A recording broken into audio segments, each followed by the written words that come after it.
Hey guys, and welcome to Retro Rebound, a series where we talk about a nostalgic game that we played throughout the month. I'm your host Brandon, joined by Gary, and this month we played The Legend of Zelda, Twilight Princess.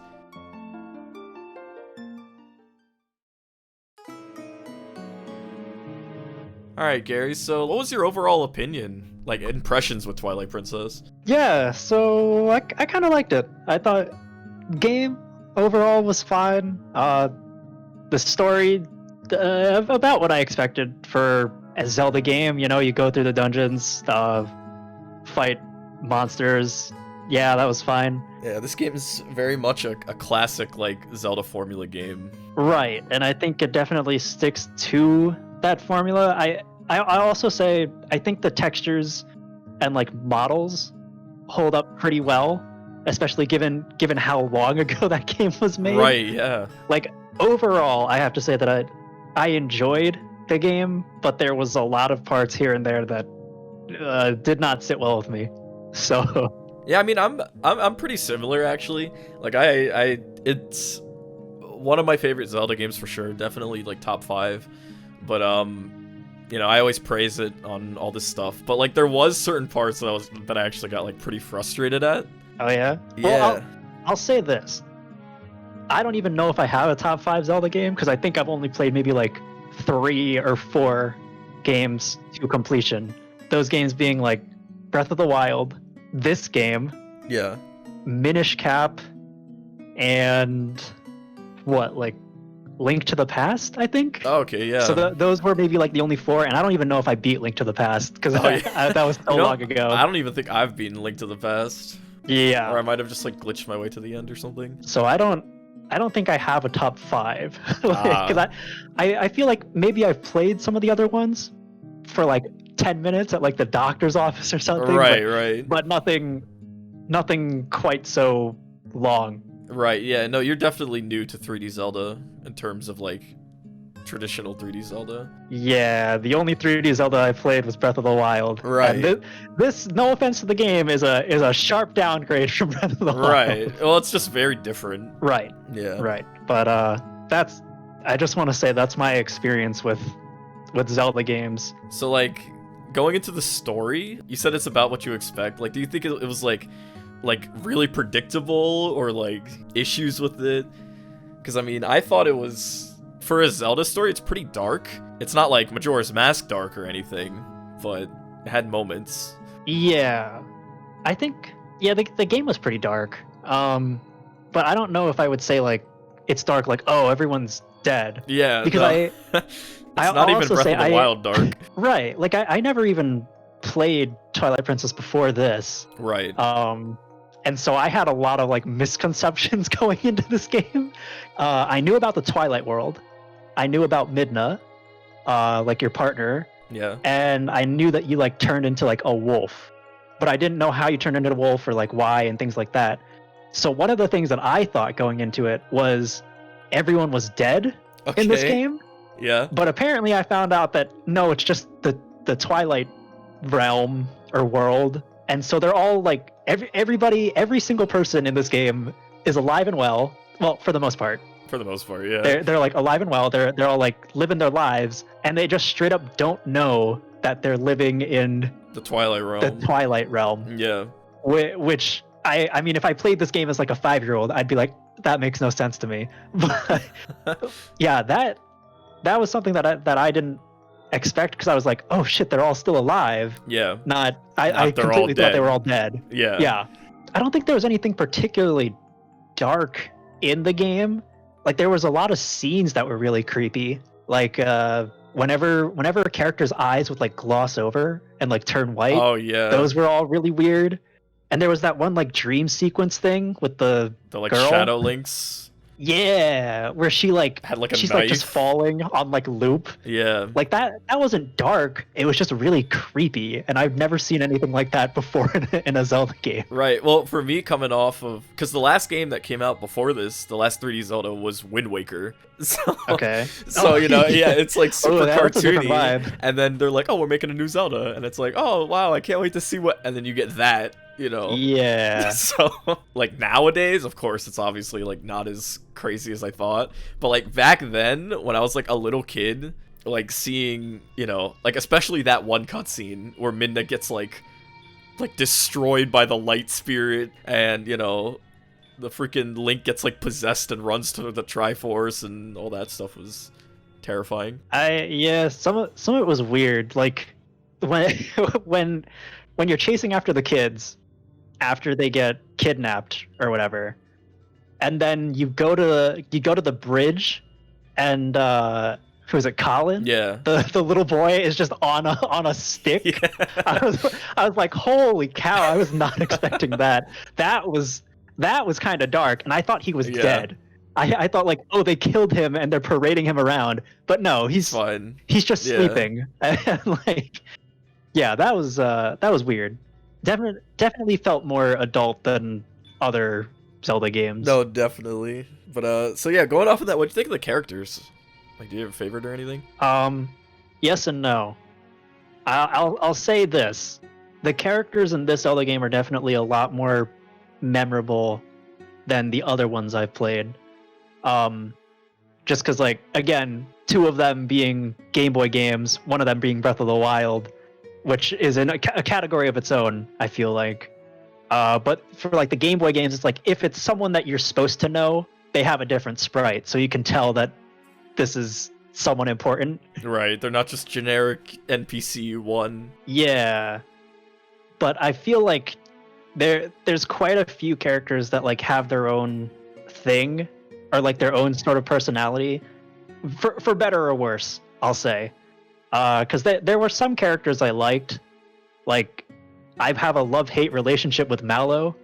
Okay, he's a creepy ass looking baby. I can't hit him no matter how hard I try, and he's always all of his lines are super cryptic, and he's like, "Hey Link, buy some of my wares," you know. He runs the store, and he's like 3.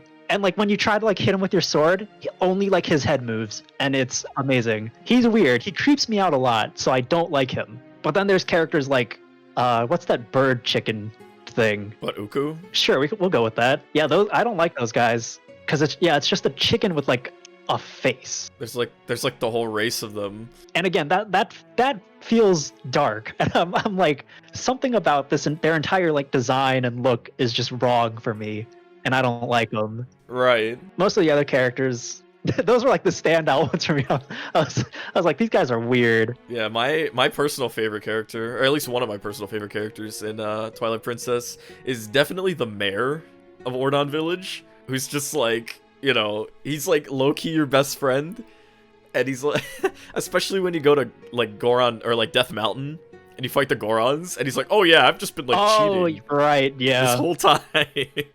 I honestly thought his mustache was horns at first.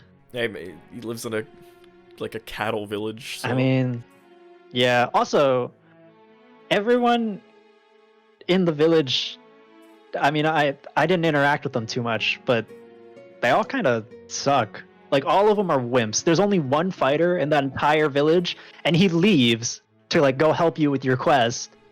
Yeah, well, they're a rural village. All right, but like, they raise like goats. Come on. And like that's it. Come on, guys. You live next to a literal dungeon forest maze, and you think we're gonna get by with just one night guy and one in training? Hey. Come on. They don't go into the forest though. Some of the characters are very one note though, and maybe I'm just remembering them for like their design. Right. Like the shaman guy basically does nothing. Yeah, he just kind of exists. His name's like Ronaldo. He just sort of shows up and you have to talk to him every now and then. And I don't really... Does he have a personality? He's just like, Link, I'll look over these children for you. Well, there was like the whole thing between... There's like the whole thing between him and Telma. There's like some kind of hidden past there. Yeah. Oh, and then when you go like later in the game, when you go to Telma's bar and you have like those adventurer guys. Yeah. All of them have like their own unique role, sort of. Right. But they're all just like, yeah, I help you out in this one dungeon, or I tell you about this dungeon. Anyway, that's it. And then I leave, yeah. which I thought was a little weird. Well, I thought it was funny because the one who you think wouldn't help you the most, Chad, actually I feel like does the most. Besides, like, you know, Colin's dad. See, and that's the thing, I don't even remember their names. Oh, well, Chad's the one with the book. Sure. He like unlocks the way to the Sky Cannon. Okay. Yeah, but I feel like he actually does stuff because he like helps you there. Does he? He just sort of talks a lot, and he's like, anyway, here, get the sky letters. Well, yeah, he like Do recharges it yourself. He like recharges the Dominion Rod and like moves the statue. I and all this guess. stuff. I mean, he has a memorable design. I know what he looks like. Yeah. But I don't remember his name. Sorry to any Shad Any fans Shad out there. fans. Yeah, so let's go into the dungeons. So I think there was how many? There was a lot of dungeons in this game. I don't remember how many dungeons there were. I don't remember the exact number. There were a lot. There was a lot. There were times when I definitely thought, "Oh, this game isn't going to be as long as it's going to be because I'm close to the end." Right. And then something would happen, and then haha, there's like another 3 or 4 dungeons that you have to do. And it's like, great. Did you have like a favorite and least favorite dungeon? There were parts about each dungeon that I didn't like. Right. And there were parts about some dungeons that I liked, but I don't know if that's because the dungeon itself was easy or maybe something clicked with my mind about it. Well, how about you go first? I need to think on this. Okay. I think my favorite dungeon overall would probably be Arbiter's Ground. Or maybe not the Arbiter's Ground, and probably Snowpeak Temple, or Snowpeak Ruins, I think is what it's actually called. Is that the one with the Yeti? Yeah, that's the one with the Yetis. And the reason I like that one so much is because, like, I hate the snow, right? Like, I don't like being slowed down and stuff like that. But I really thought, like, the concept of the dungeon was cool. Because, like, you know, you have, like, the Forest Temple and, like, the Lakebed Temple. And they're like, yeah, standard Zelda temples, whatever. But then Snowpeak Ruins is, like, just, like, a mansion that's, like, on a cliffside with all, like, this armor and, like, you know, like, paintings and stuff like that. And, like, cannons. And the guy cooking soup for his wife. The Yeti cooking soup for his wife. Like, they just kind of, like, moved in. And they're not even, like, concerned about all the enemies. They're just like, oh, I'm cooking soup. My wife's sick. So, like, I don't know. I thought that temple was really cool. I like the puzzles in it, too. I will say they're weird characters, too. Going back on the thing. Yeah. They're literally there for, like, that one dungeon. And that's... Well, they live there. I know. They live in the dungeon, which I thought was cool. Like, they're memorable because they have a unique design. And, you know, they do, in a way, kind of help you throughout the dungeon. But also, it's like... You can get free soup for life. I'm done now. Yeah, he's just like, here, thanks for helping me make my soup. Yeah. Do you want more? So you like that one? Yeah, I actually really like that one. Oh, I see. Because now that I think about it, I really didn't like that dungeon. Oh, okay. But I think maybe for different reasons. Because I like the boss battle, because that was insanely easy, in my opinion. You just swing your hammer or your mace thing, and I mean, basically, that's it. Like, that was a pretty easy cycle. But I did not like it because when I went through there, or I was streaming the game, basically, and no one told me that the water armor, the Zora armor, takes double damage to ice. And so I would get like one shot by basically everyone in there. It wasn't until I think I talked to you because I was complaining about this dungeon in particular. Yeah, I think I was the one that reminded you. Because I was complaining about this dungeon to you because I was like, I don't have enough hearts for this. Like, maybe I'm doing something wrong, but I got to play like super carefully. And I started streaming it to you, and I was like, hey, is there something I'm doing wrong?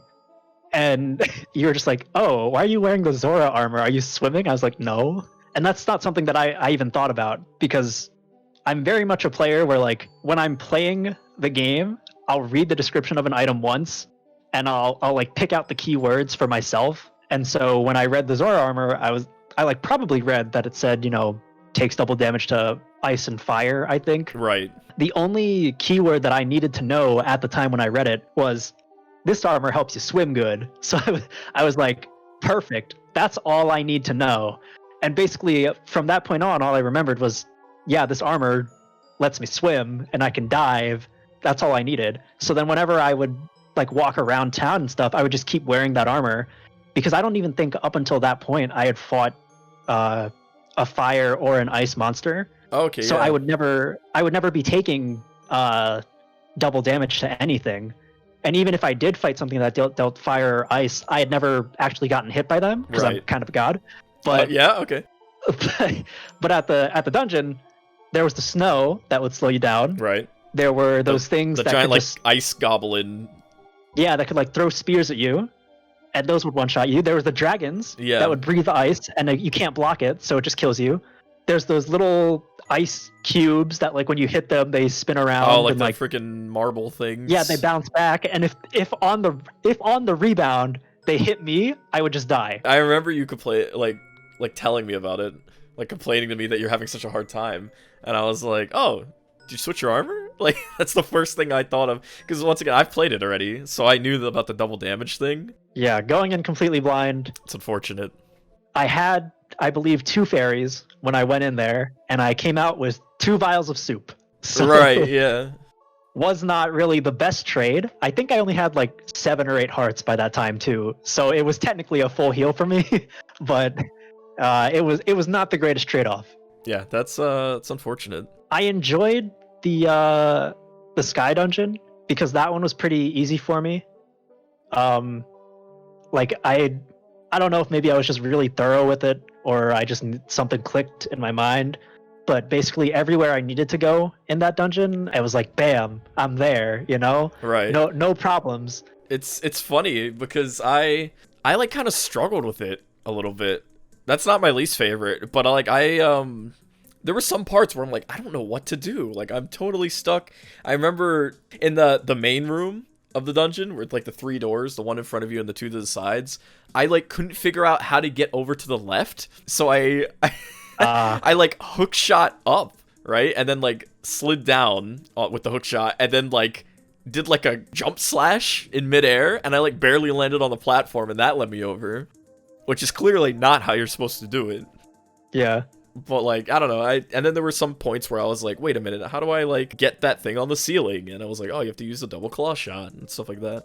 But the dungeon I hated, not hated, but okay, I have 2. I will say real quick before we get to that is I think one of the other things that I really liked about the sky dungeon is that it wanted you to use most, if not all, of like the items that you already acquired. Oh, okay, yeah. And use them to help solve puzzles. And I really like it where it's like, because most Zelda dungeons, it's like once you get the item, that's what you use. That's all you need to solve the dungeon. So I really like that the sky dungeon was like, oh, you have like most of the items, and basically all you're getting now is a second hook shot. So I really like that most of the puzzles were just like, use everything else. So I like that because I was like, my brain expanded, you know? Next level. Yeah, that is really cool about that dungeon. Like, it's a good dungeon. It's just, you know, something's kind of confused me. I guess that's more of a me thing. But yeah, because as a kid, right, you always hear about the fabled water temples and how they're terrible and how like awful they are. And my run through on the lake bed, yeah, on the lake bed temple, you know, I expected to come in. I was like, this dungeon's gonna suck. It's gonna be like literally the worst thing ever. But I played it, and it honestly wasn't too bad. Like, how was it like terrible for you? Like, I got turned around maybe like a few times. But overall, that was one of the dungeons that I was like kind of indifferent about. I didn't love it because I think there may have been some parts that I was like, I hate swimming everywhere. Because I remember I watched you play this game, or I think I watched you play this dungeon specifically for some parts, and I don't think we mentioned this yet, but you're playing on the HD version, and I'm playing the SD version. Yeah.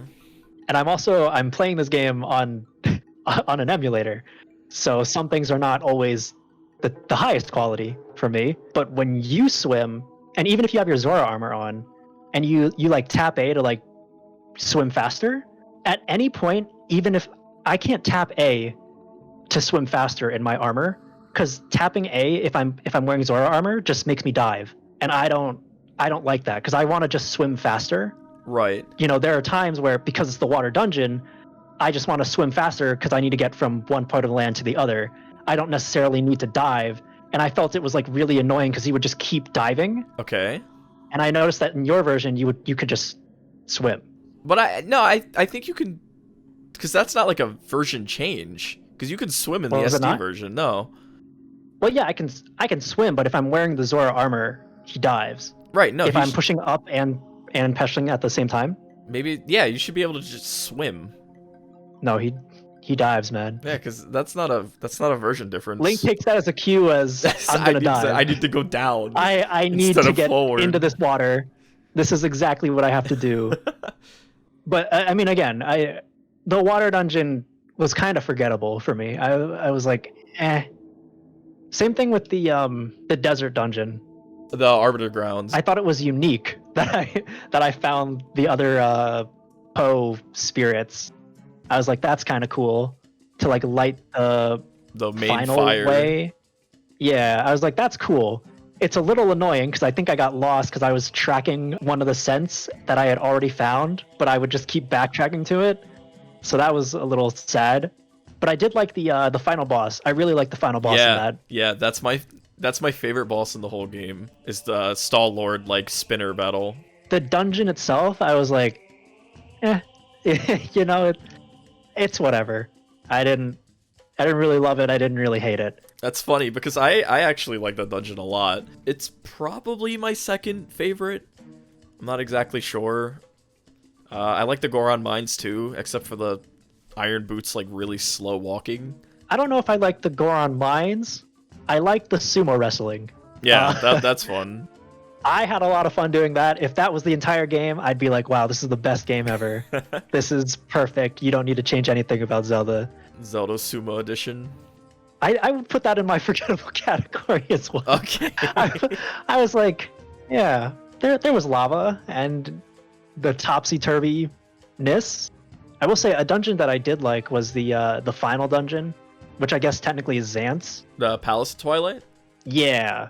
I really like that because again, I really like it when the game makes you use all of the items you use. Right. Even if it's like not in the way that you're supposed to use it, because I think I definitely didn't use some of the items as I was supposed to. But I do really like it where it calls back to everything that you've learned so far. So I thought that was really neat, especially with like dispelling the darkness to find new ways to go to, or those like mini bosses where you fight Xant. Yeah. Those were pretty cool. Getting the ball back to the place I did not like, though. God, that was a pain in the ass. The wall masters are terrible. That was awful. And the noise they make is everything just else even about worse. It. Oh, you had a noise? Okay, well... We'll get into that. We'll get into that in a little bit. Okay, we'll get into that later. Yeah, but for me, because I streamed it as well, the fight against all the Xants like just got on my nerves this time because you can only hit them like twice, and then they like teleport. I felt like when I hit them, and then they teleported, because I'd like spin attack them or whatever. Then I'd have to wait for them to like show up again, and then when he showed up, I'd spin attack him, and then I have to wait for him to show up again. And it took like 10 minutes. Like it took a really long time to kill like one of them, and you have to do it again. Right. And that just, I don't know. I feel like I lost my patience that time. Maybe we went about it differently because I could get in maybe like a full hit combo, but you said that you were doing spin attacks. Yeah, I was doing like heavies, so. Right, because I would run up to him and I would do either a full combo, or when he would like fully appear and try to do something, I would do a jump slash and then try to do the full combo. I forget whether or not I was able to like actually pull off the whole thing before he would disappear, but I actually enjoyed it. Maybe because I found it easier, because I know what he does is he like teleports a bunch of times. Right, and then he throws the ball. Just to like leave you. Yeah, and then he'll try to do the ball. But if you hit him fast enough, he won't throw it. It'll stun him and he won't throw it. And the first time I fought him, he was able to get that off maybe like 3 or 4 times he was able to get that off. And like summon new creatures, which was really annoying. But eventually I found what worked best for me was I would just run in a circle whilst turning my camera the other way. So that way I'm just running basically like a perfect circle kind of thing. And then the moment that his character would stop, I would basically just lock onto him and just run at him. Right, that's what I did. And I found that worked pretty easily at stopping his spell, because when I fought him the second time, the only time he actually summoned anything or like hit me was during that first wave, which is unavoidable. That's how it goes. But yeah, no, same thing. Like I hit him before he threw the balls. He probably got it off like 3 times on my first fight with him. But it was more just me waiting for him to show up. Me spinning in circles or tilting my camera or whatever, just waiting for him to show up. Just like drove me insane for some reason. And we'll get into this later. But I'm used to waiting in this game. That's true. There were a lot of issues on my end. So I think maybe just the monotony of having to just like, oh, all I have to do is spin in a circle and wait for him to show up.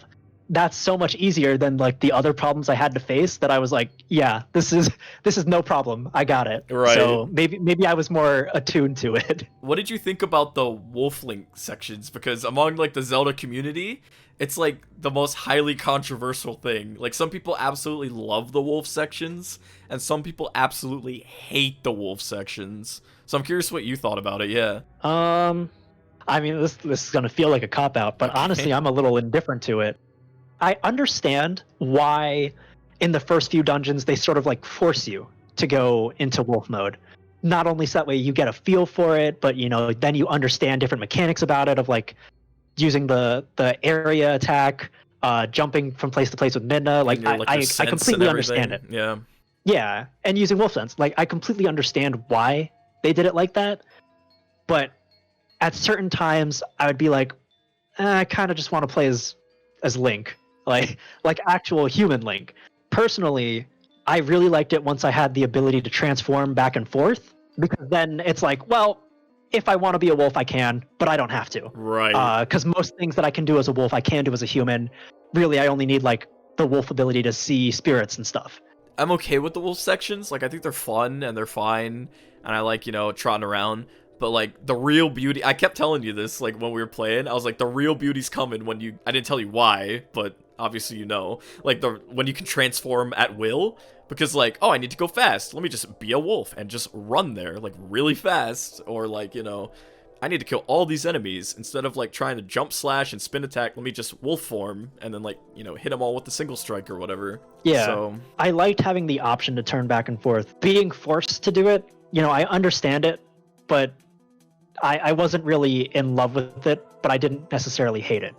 I don't think there was anything in particular that I could do as a wolf that I was like, wow, I really wish human Link could do this, or vice versa. Like there wasn't really enough advantage to being a wolf at the time, because it's like, well, if I want to talk to people, I have to be human Link, right. So I might as well just stay human Link the whole time. There's very much a big difference, like big pros and cons for both. Yeah, biggest pro of all is that human Link is allowed to pick up dogs and cats. Hey, true. And I love that. Yeah, that's a good feature. More of that, please, Zelda. I loved being able to pick up the dogs and cats in Twilight Princess. That was the greatest thing. Yes. In any video game. But I cannot do that as a wolf, because I suppose I would just eat them if given the chance. I don't know. That sounds about right. Well, what'd you think about the Howling Stones? Like the stones where you summon the... You hated it? I hated that. And it's not even, oh yeah, I hate being a wolf and having to howl. That's fine. I hate having to match the pattern of the stupid song. You should have used my tried and true technique. Your method's stupid. It's incredible. It never fails. Your method sucks. So what you do is you just wiggle the stick, and then it lights up the dot on every single, path, and then you just play the song like normal. Yeah, see, first of all, that's cheating. That's not cheating. Second of all, you have the top bar, middle bar, and lower bar, right? Right, the 3. The middle bar is just you not touching the stick. Yeah. I didn't really like that, because I'm used to like, oh, if I push up, it goes up a bar. If I push down, it goes down a bar. So a lot of times what would happen to me is I would want to go to the middle bar, but I would press down, because, that's how my brain works. I'm like, yeah, push up to go up, and then down will go down a bar, not just, oh, let go of the stick and it'll be middle. Right. Now it took a second for me to get used to it, but once I got used to it, I was fine after like the second Howling Stone. No, I never got used to it. I didn't like that. That was all. Listen, just put the stupid horse grass or whatever Link blows into next to the thing, and let me just do it. Like, you don't need to make me do this part. It doesn't add anything. What did you think about like? We kind of already touched this, but like the way the game uses items. This is traditional Zelda, so like once you get an item, you use it in the boss fight, and then there's a few ways to use the item in the world or whatever. I liked it. I mean, as I said earlier, I really like it when the game asks you to use all of the items that you've been using. Okay. But I guess that's more in like a dungeon sense. Because personally, I didn't explore the world too much. I basically just followed the story, and if a side quest was along the way, I would do it. Yeah. But I wouldn't necessarily go out of my way to like pick up all the heart pieces or open all the chests. As far as like using items in the overworld and stuff, I was like, I don't have too much issue with that because I honestly didn't really use items in the overworld. But in a dungeon sense, yeah, I really liked it. And I guess I didn't have too much expectations because, you know, I do know that in a Zelda game, it's like if you find the item that you're supposed to get, like the hook shot or the lantern, it's like this is going to just carry you through the dungeon, and you get to the boss and you'll figure out how to fight him using that item. One item in particular, I guess it carries on to two items in particular I didn't really like using, and it's for one very specific reason. The arrows and the hook shot, I didn't like having to aim with those. Yeah, me neither. I forget if this is in your version or not, but in mine there's no acceleration. Right, see, I did. And that's probably because you were playing on Dolphin. And so that's the thing, is that I didn't have any acceleration thing. So if I would tilt my joystick just a little bit, or if I would push it hard, my speed is going the same, you know, fast rate As max, so it's very hard for me to do precise aiming right. with the arrow or hook shot, which a lot of times in the game I would need to do. Right. And so that was a problem. But I don't blame the weapon for that. I blame the game / emulator for that, because that's something that I can't control. Right. See, and since you played the SD version, you didn't have motion controls, and I did, but I ended up turning mine off to get a more like similar feeling as you, and I really did not like. For some reason, I remember Wind Waker having really good aiming, but Twilight Princess feels a little fast, and you have to like nudge the stick to get it to line up exactly where you want to aim, especially with the bow. Less so on the claw shot. Yeah.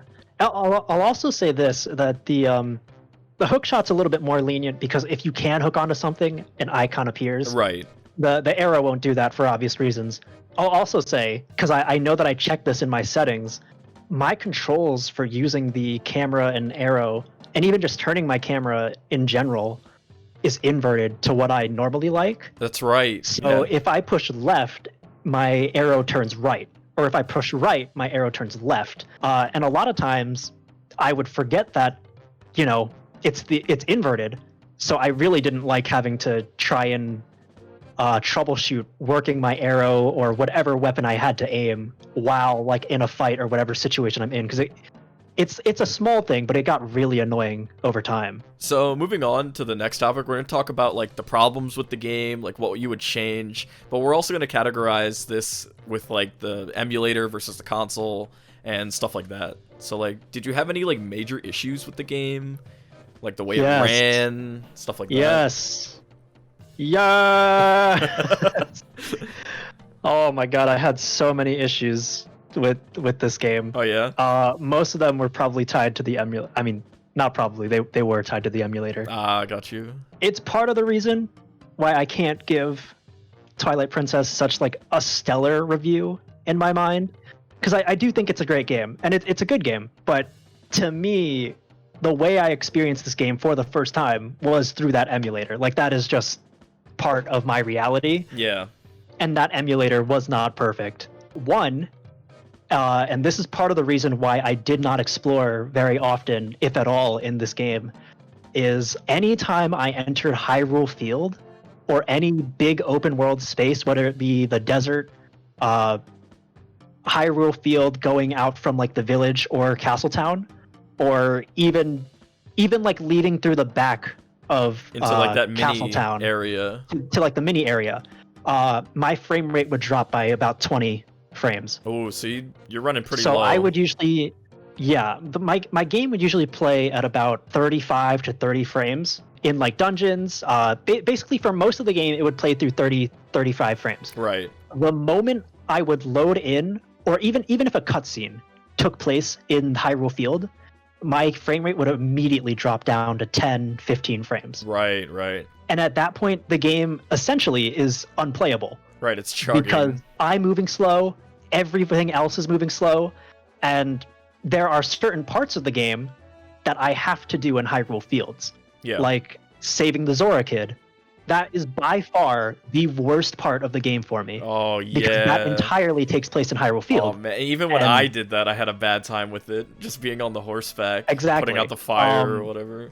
But playing that at 10 frames to 15 frames, I would see an arrow coming, and there's no way I can dodge it. Because I'm running so slowly. There were so many problems layered onto each other that I was like, I am not having fun. Yeah, that's really rough. I distinctly remember, like, several times throughout that one portion, I was just thinking to myself, like, I am not having fun, and I do not want to play this game again. And I think I honestly took like a week and a half off of playing this game. I hated that one portion so much that I was like, I don't want to do that again. Yeah, I remember. But it's anywhere that's open world, and it doesn't even matter what's loaded in. Because I would notice that sometimes when I'm running through, because I have to get from one spot to another, enemies wouldn't load in, or like foliage wouldn't load in, and they would load in like when I get closer to them, but they weren't always there. Right, they're not at like least as far as I visible. could tell. So like I don't know why the emulator itself would just stop. Right. Like it would have like a complete breakdown when I got to those sections, and that was something that I really did not like, because I just wanted to stay in towns or in villages. Those, I load in 30 frames, it's fine. I do what I want. Right. But if I want to go to the open world, it's, oh my god, everything is on fire. Yeah, yep. And then the other big issue that I really had with, again, just the emulator, is that music and sound effects would not always play. Yeah, there were plenty of times where I told you, like, oh, I love this song, I can't wait till you get here and hear it. And then you'd get there and it would be like 5 notes. Yeah, I specifically remember that I streamed, I think it was the Snow Dungeon that you really liked the music. Yeah. And I also streamed the Sky Dungeon. And I know that for like the Snow Dungeon, I would have to like go through Hyrule Field. And I remember playing that for you. And the music, it's supposed to be like the big open world theme. Yeah. And all I would get, it was like you get like the backbeat of the drum, and like that's yeah, and it was like awful, like it sucked. And then I remember for the Sky Village, or the Sky Temple, sorry, like I got musics in there, and I had the game was running like fine, 30 FPS, sound effects were fine. But there's like a music chant itself? or something in the music. The only thing I heard was the chant, and I thought, oh, that's the music. So all I heard was and I'm like, this is really like creepy and ominous music. Like I don't really like the music at Sky Temple. Yeah. But everything else about it was fine. Like I like using all my things. And then I remember I watched you play the Sky Temple, and there was all this music and stuff. I was like, wow, it does sound pretty good. Oh man. Yeah, but there were also times just sporadically throughout the game where I wouldn't get sound. Like I would start off playing the game and it would have sound, but then I would go into like a dungeon, and then sound would just cut off for no reason. I would just be like playing like normal, and then the game would just like no sound. Just no sound. Yeah. Or I would only have sound effects, because I remember in the desert dungeon, the Arbiter Grounds, I only had sound effects for a pretty big part of that dungeon. But they would also, as I progressed through, the sound effects would also start to be delayed.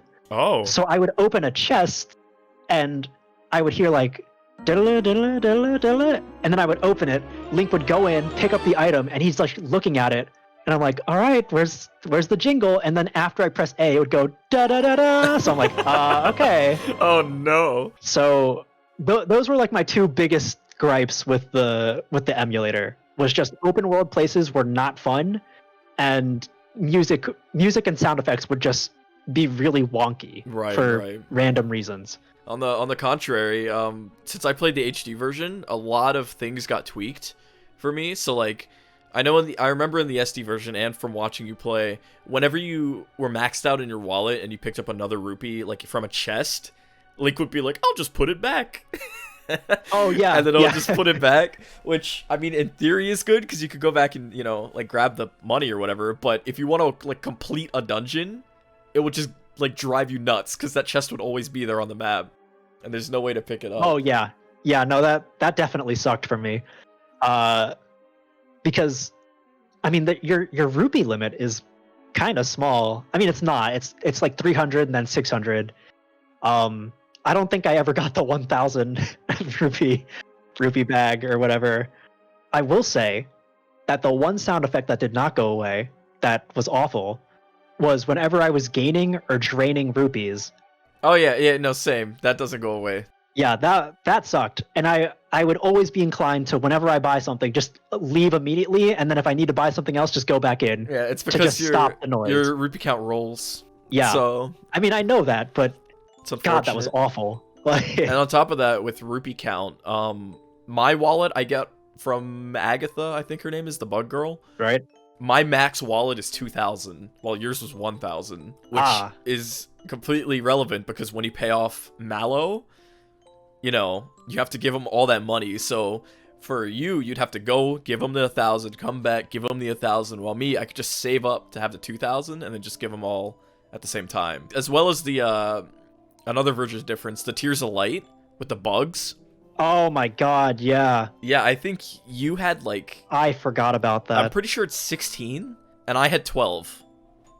Yeah, I know that you had to do less. Yeah, because I remember significantly less. Yeah, I remember either you or I streamed it, and the other one of us noticed that you either had more or less. But the SD version has more. Yeah, I think it was me because I played the SD version more as a kid, so I almost like hardwired into the brain. You know, I memorized where some of the bugs are. Right. So I went to like some of the places where I knew the bugs should be, and they just weren't there. And I was like, wait, I swear there's a bug here. And then I realized, wait a minute, the HD version probably cut them out, which turned out to be the case. When you're doing the Tears of Light, like all of the bugs locations like show up. Right, they're marked. And I remember like, some of those bugs were really hard to find. Yeah, some of them were really hard. And they would just take them out for your version. But yeah, were there any other differences you noticed? Yeah, I mean, like the swimming controls were changed a little bit. It's the dive thing. One thing I really You're allowed to swim fast. I can't. One thing I really noticed that was different was my climb speed is like way faster. It's probably like 4 times faster than your climb speed. Oh right, yeah, that made me sad. So I think I just blocked that out of my mind. Yeah, yeah, I was moving. I was like speeding up vines and stuff like that. Yeah, I remember because I would watch you climb up vines, and I would just be like, wow. That took me like 2 minutes to climb. Just that alone. I think my mini map is a little more useful, but other than that, there's not. Is it I think your mini map is smaller than the mini map that's in my game. Yeah, I think it is actually. Which I could be useful depending on how you look at it. I didn't mind it. Yeah. I thought it was fine. Yeah. Well, it's weird because they cram more stuff on it. Yeah, yours is more transparent than mine is. Like mine is very much just like, here is the map, and it takes up a good chunk of your screen. I do remember that. And I think you actually have like an extra button or so because you're playing on the on console. I lost the wheel for the item changes, and now my start menu brought me to the item select screen. I will say it was mildly annoying that when I wanted to use the map, I would go into the map, and I'm used to just like Xing out of the map, like pressing B or pressing start. But the only way I could leave my map is if I press the map button again. Yeah, you have to leave twice. Then I have to press it again to get the minimap back, which was awful. And then, again, like your item thing, you're just allowed to choose the item. Mine is a literal wheel. So that's funny you say that because I actually like the wheel more. Maybe because I knew where everything was. I think it's fun, I could just like quick select it. Don't like how if the item I need is on the other side of the wheel, I literally have to go through every single item. Like I can't just point in the direction and it'll snap to that. Like that would have been better in my mind. Right. If I could just choose an item on the wheel by just pointing in the direction instead of having to scroll all the way over to the wheel. Like I didn't have a problem with the wheel itself, just how I could choose items in the wheel. Yeah, because one of the benefits of playing on the HD version is if you play with the gamepad, you can just drag, because the gamepad displays your, I think it's your menu, like your item menu and the map. So you could just drag the item you want to the button, but I once again, I didn't do that either to get a more similar feel to how you were playing it. So like scrolling through the menu was equally as like bad for me, because once again, I'm so used to the wheel that I had to like find out where the item was located again, and then like move it on. That really must have been awful, huh? It's like the same experience basically. Discussing like spoilery stuff. Turn away if you haven't played the game yet. I mean, the game came out a long time ago, so... Yeah, listen, if you want to play the game for yourself, go for it. I will endorse that. But we are going to talk about some spoilers things, because I do want to talk about the final boss. Yeah, spoilers for an old game. So yeah, I do want to talk about the final boss and what you thought about it, because I really liked Zant. Okay. And I thought he was fine. Albeit he's super creepy, but it fit the game. And I do remember that, like, one of the memes about this game is that Ganondorf just shows up at the end, and like he's the big bad, yeah, instead of Zant. And he's like, yeah, I was like using Zant for my power or something like that. And I do want to touch on Zant and Ganon as like bosses, because personally I loved Zant's final boss fight. Okay. Because it took you through all of the other boss fight areas and had like similar things. Like you had to like defeat them in a similar way. Right. You had to use the item that you got in that fight. Right. And I thought that was a really like unique callback and like really, really interesting. Like it's something that you don't really see in a lot of games. Yeah, no, I agree. Like fighting them not only in the same area, but also like using like the same techniques. So I really loved that. Yeah. I thought that was cool. This fight was really good. And he also had like that trope about video games where when you're fighting a final boss, like the music shifts a little bit to match the area. Man, don't even get me started. Like this is like the earth style boss or the fire style boss. My favorite thing is when a game takes motifs from someone's theme and like incorporates them into other songs. Exactly, and Zant's final boss fight did that, I really liked that. Albeit I couldn't hear some of that because I was missing some instruments, but I could still hear like some of the parts of it, and I was like, that's really cool. Like I do really enjoy that. So yeah, Zant's final boss battle, top tier. Yeah, real good. I love that. Ganon's final boss battle, little less spectacular. Yeah. Because I do want to touch on this because I did not like parts of it. First of all, it's a 4-part battle, which I mean, 2 parts like final boss having 2 parts, standard. All right, that's like breaking the norm Nintendo tradition with a 4-part boss battle instead like, of a 3-part. 2-part boss battle, that's like JRPG classic. You know, you expect it at this point. 3-part boss battle, it's like, all right, you know, it's a little bit more than I expect. And maybe there's like a full free heal in here, but if there's not, wow, this is a little tough. That's just a but Nintendo a thing, man. 4-part boss battle, it's like, come on, man. And I don't even get a free heal in between this or anything. Like that sucks. But also because the 4-part boss battle, each part of the Ganon boss was different. I both love and hate that, because some of those parts, not every part of the Ganon final boss is made equally. I don't mean, know what you think about that. I really liked the Possessed Zelda one, because that's like the classic Ganondorf battle. You hit back like the energy orb or whatever, and for some reason, I'm a sucker for that. I love that. And just the fact that he was possessing Zelda was like crazy. The Dark Beast Ganon was fine. Once again, it's just waiting. So you just wait until he comes at you, and then you flip him over. So like that was alright.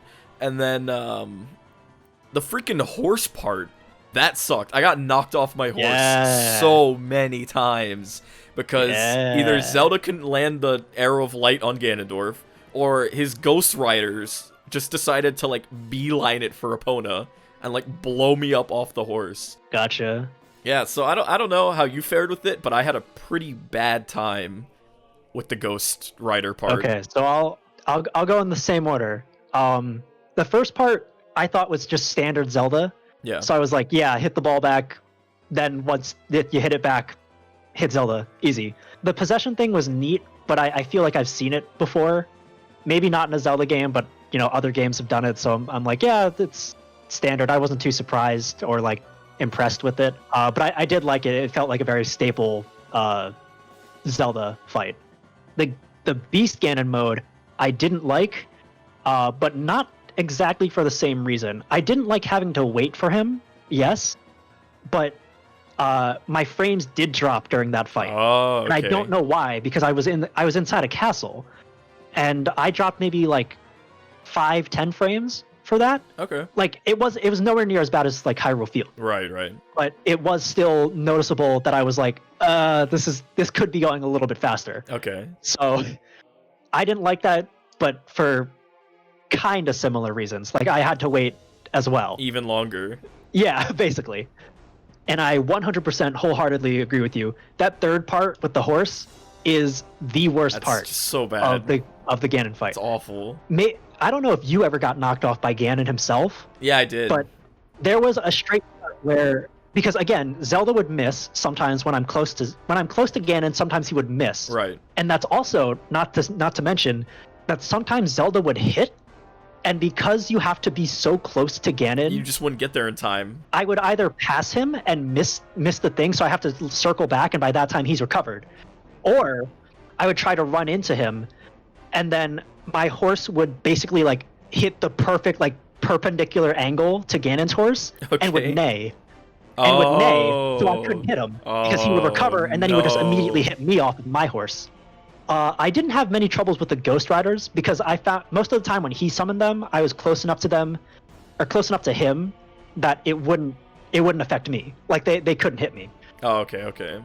But again, part of being so close to him is that he would knock me off my horse. Right. And he wouldn't just knock you off your horse and like, just immediately get up. He would knock you off so far that you have to run over to your horse and get back on. Yep, because opponent keeps running. And that's a problem too, because there was a part where during that fight, he got like 2 or 3 solid hits on me consecutively when I'm trying to get back on my horse, because I could not get back on in time, and he would just hit me repeatedly over and over, and I couldn't get back on my horse. So what I had to do was I had to leave Epona and circle around to like fake him out of getting a hit, and then get on Epona, and then I would have to spam the A button to start riding. To run away. Yeah, to just run away and then try to circle back around. So that was not fun. What about final phase? I loved the final phase for multiple reasons. One-on-one fight. Awesome. Of human versus human. Yeah, like that's great. Hell yeah. I love that. I'm about that. And you both have swords and everything. Give me more of that. It's like he's a master swordsman, you're a master swordsman. I loved it. I also really liked, and this might not have been necessary, but I liked using all of these sword skills that I learned throughout the game. Yeah, same. To hit him. So I would use like the mortal draw, I would do the roll and slash, I would do the shield bash and try to jump over him. I really loved doing the one-on-one combat, especially because, since he's the final boss, he obviously can take a lot of hits. And then the music was also very cinematic for that. But also, he encloses you in a literal arena, which was dope. Story-wise, I don't like how Zelda's just watching. She's always supposed to be like filled with like divine power or whatever. So I wish she would have been like at least in the background, like praying. Well, also, literally the part before it, she's shooting arrows, and she doesn't even make an attempt to like pretend that she's breaking the arena. She's just looking. Right. She's like, all right, well, I really hope you win. She's just like, shit. Please live. So like story-wise, I'm like, that could use some work. Yeah. But like gameplay-wise, I was like, loved it. Awesome. It's no interference, no offsides. It's just me and you. I mean, I understand why I couldn't really use weapons, or like the weapons I picked up along the way, or at least I couldn't. I don't know if you could in your fight with him, but I would try to like throw bombs at him. I tried using the fishing rod to like hook him, nice. And none of that worked. He got distracted though with the fishing rod. Oh, does he? Yeah, he like looks at it. Oh, yeah, that didn't work for me. But I guess because I did just straight up throw the fishing rod at him. No, you're supposed to like have it up in the air, and he stops and looks at it. Oh, okay. Yeah, no, none of the items worked in my fight with him, so I had to like just full on mano-y-mano fight him. Got you. Which was really fun. And in one try, might I add, didn't even have to use a fairy. I did have to break open one skull for an extra heart.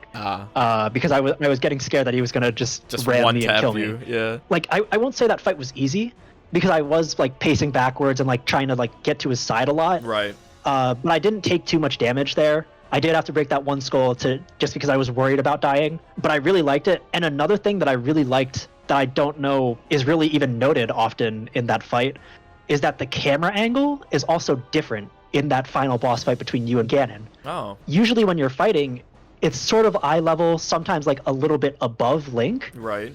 But I felt like, I mean, I could just be wrong, but You're just too caught up in the moment. Maybe. But in the fight between Ganon and Link, I felt like the camera was angled at a lower angle. Yeah, okay. And it certainly made it feel like you were like the underdog, fighting like this big, almighty, powerful guy. And especially if you just sort of locked on at Ganon at all times, the camera would, basically encircle you and him. Right. So it always felt very cinematic. Yeah. When I fought him. The atmosphere's really good for that fight. Yeah, like the music, the camera angle, everything about it felt very, very fitting for a final boss. Right. Especially the final blow, the way you roll, yeah, stab or with whatever. the chance time and then having to stab him at the end. That's like that, cool. that was like perfect. Chef's kiss, moi. And I might be wrong about the camera setting thing, but for me, it certainly felt like the camera was angled just a little bit lower, so that way you have like that worm's eye view. Right. So wrapping up, did you have any final thoughts about the game? Would you play it again? Anything like that? It's a complicated situation for me, at least, because I played it on the emulator as my first time. I would love to experience the game on a console, and unfortunately, I just straight up couldn't because of the current circumstances. There's no way that I could do that. Right. But I would love to experience it on a console and have all the sounds there, to have the perfect frame rate, have the ability to not have to deal with all of these specifically emulator issues that I had. That would be wonderful. And I would love to play the game like that. But there were so many minor things just in my first experience of the frame rate issues, of the music being wonky, of, the acceleration being just weird, having the inverted controls. That it's tainted. Yeah. So there are problems from the emulator, sure, but there were also problems from the game itself. And so would I play it again? Probably not, if I'm being completely honest. Would I recommend the game? Yes. I do think it's a great game. And I think you should experience the game. It holds up very well for what it was and what it tried to do. I think that holds up very well. But would I play it again? I probably would not. Yeah, what did you think? I mean, once again, I really enjoyed it. This is I think only my second time beating it on the HD version. And the first time was when, it first came out. Yeah. It was a really good run through for me. I had a lot of fun with it. Once again, I had a few issues with certain bosses and mechanics and stuff like that. But yeah, I mean, I totally recommend it. I think it's really fun. Probably play the HD version, I agree, if you can find a Wii U. I mean, next year's Zelda's 35th anniversary, so maybe we'll get some kind of collection of Wind Waker and Twilight Princess or something. All the 3D Zeldas. But until then, yeah, I mean, I played on the Wii U. Yeah, that's the hard part, isn't it? I mean, the Wii U's are kind of everywhere. It's fair. But the game's not.